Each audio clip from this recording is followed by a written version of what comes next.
runtii waxaan barnaamijkan cilmi baarista bilownay muddo bil ka hor ah waxaan nooga soo baxay natiijooyin aad u fara badan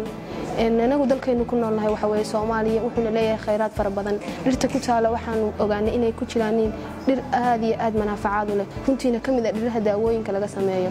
markaanu aragnay oo nala baray daawooyinka ay isticmaalaan wadamada ay soo saaraan wadamadaas oo ku soo qora daawooyinkooda wax la generic name iyo brand name marka fahmi weyna dhakhtarku markuu soo qoro wuxuu ku soo qorayaa generic name laakiin farmasiga markay taal waxa la brand name waxa ku qoran oo laba magac oo kala duwan weeye markaanu aragnay marka dhibaatooyin badan inay naga haystaan inaanu wixii aan ku wareernay waxaanu go'aansanay maadaama aan leenahay dhaqan meel loo noqdo marjac wadan dad la yaqaan aan nahay inaanu anagu baaro dhirta Soomaaliya ka baxo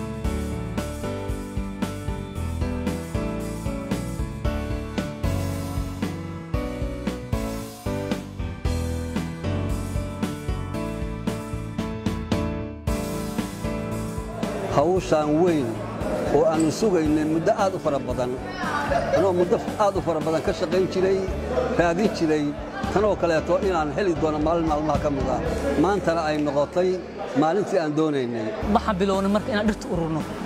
markii koowaad waxaan bilownay inaan odayaashii dhaqanka aan la xiriirno kadib ayna asmacaan kadib aan ururno data collection xogtii markii koowaad aan dhirta ururno iyo meelaha ka baxaan iyo cimilada ka baxaan marka waxaan rabnaa inaan xogtii baarno daawooyinka aan dhirtaan ahaynay wax action ku jira ila daawadan ay isticmaalayso qofka marka la soo ku dhahayo kiimika noocaas ku jira ku daweynaysa anaga dhirteen inaan kiimikada ka soo saarno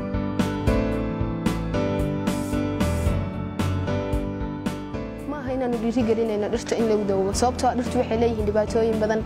cidaan dadka wax ku daweysa ma garanayaan in dosage-kii saxda ah yani qaabkii ay dadku u siin lahaayeen laakiin se waxa la ogyahay in dhirtaan daawo tahay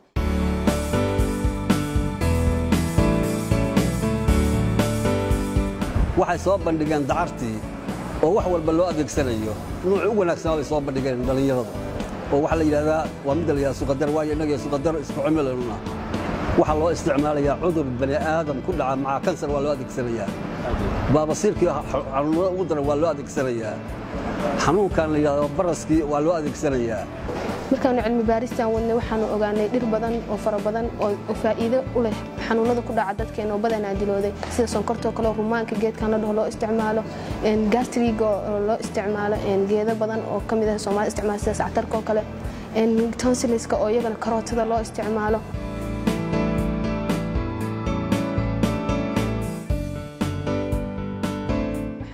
kan u bilownayna ma aha inaan kaliya kaga joogsano laakiin si dalkeenu horumar buu gaari doonaa shirkadaha imaan doona waxaana doonaynaa markay shirkadahaas yimaadaan inay u yimaadaan xog qoran oo dhigaal ah oo ay ka faa'iideystaan